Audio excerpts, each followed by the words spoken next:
तो आज एक बार फिर से पेट्रोल डीजल के दामों में बढ़ोतरी हुई है, जिसको लेकर कांग्रेस राष्ट्रव्यापी प्रदर्शन कर रही है।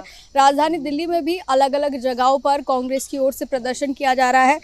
इस वक्त जिस तरीके से आप देख सकते हैं, कांग्रेस की ओर से प्रदर्शन किया जा रहा है। सिलेंडर रखे हुए हैं और लगातार ये मांग की जा रही है कि बस करो मोदी सरकार, महंगाई की बहुत हो गई मार। इस तरीके से नारे देते हुए कांग्रेस यहाँ प्रदर्शन कर रही है। इस पर ज़्यादा बातचीत के लिए कांग्रेस के वरिष्ठ नेता उदित राज हमारे साथ है। सर, किस तरीके से आप देख रहे हैं, कितनी मार पड़ रही है आम आदमी पर? मार तो बहुत पड़ रही है जी।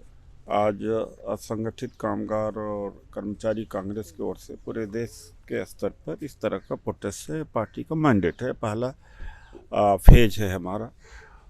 डीजल, पेट्रोल और गैस के दाम में जिस तरह से बढ़ोतरी हो रही है वो बेतहाशा है।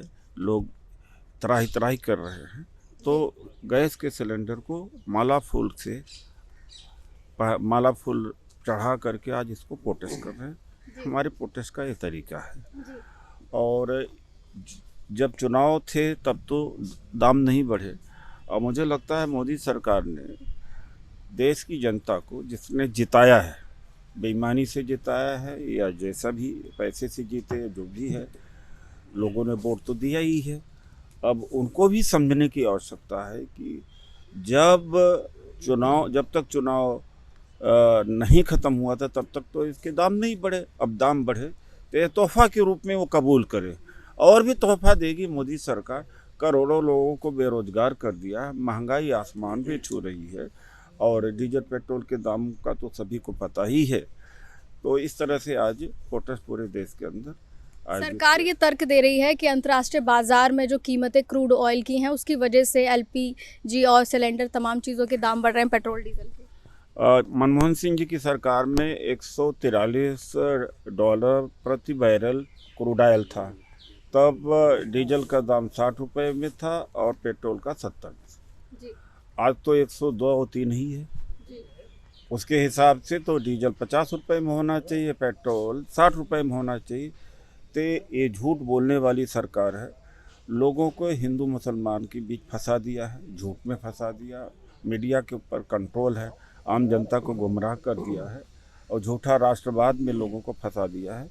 इसकी वजह से जनता अभी देख नहीं पा रही। कराह तो रही है, त्राही त्राही कर तो रही है, लेकिन जितना उसको महसूस करना चाहिए, वो कहते हैं ना कि धर्मांधता छाई हुई है, लेकिन धर्मांधता खत्म होगी। कांग्रेस प्रयास कर रही है, हमारा जो कर्तव्य हम उसको निभा रहे हैं। जी, आप लोन लेने की बात कर रहे हैं कि पेट्रोल डीजल खरीदने के लिए आप आम जनता को लोन लेने की ज़रूरत है। मैडम, ऐसा है कि आज़ादी के बाद से लेकर अब तक सबसे उच्चतम स्तर पर बेरोजगारी है। यहाँ जितने लोग, हम सब लोग खड़े हैं, इसमें से मैक्सिमम लोग वो है जो अपनी नौकरी खो चुके हैं या उनका कामकाज ठप हो गया है। तो अगर मेरे घर पे इनकम नहीं आएगी तो मेरे घर का चूल्हा कैसे जलेगा?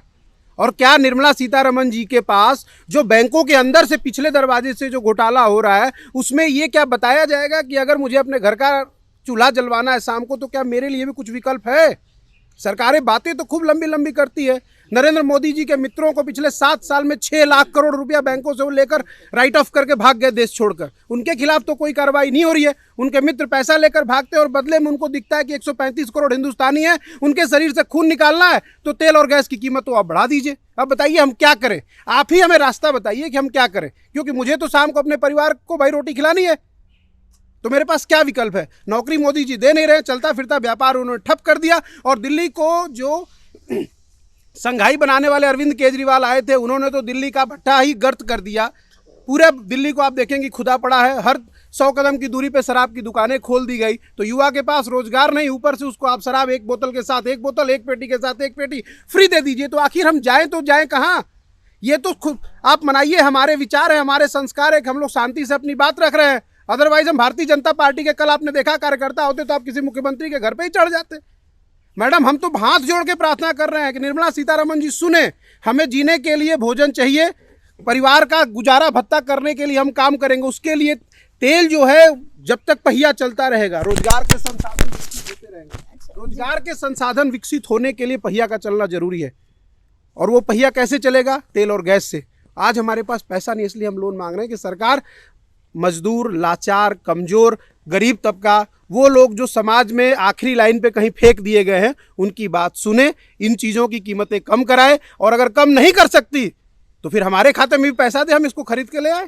चलिए, बहुत बहुत शुक्रिया हमसे बात करने के लिए। तो इस तरीके से कांग्रेस अपनी मांग करते हुए नजर आ रही है कि देश भर में जो कीमतें हैं, चाहे पेट्रोल डीजल की हैं, चाहे पीएनजी सीएनजी की जो कीमतें हैं, उन पर लगाम लगाई जाए। वहीं इसको लेकर जो है लोन दिए जाने की भी मांग की जा रही है कि मोदी सरकार लोन दे, क्योंकि जिस तरीके से कीमतें बढ़ रही हैं ऐसे में इन चीज़ों की खरीदारी के लिए आम जनता को लोन की आवश्यकता होगी। Poonam Panauria, ABP News, Delhi.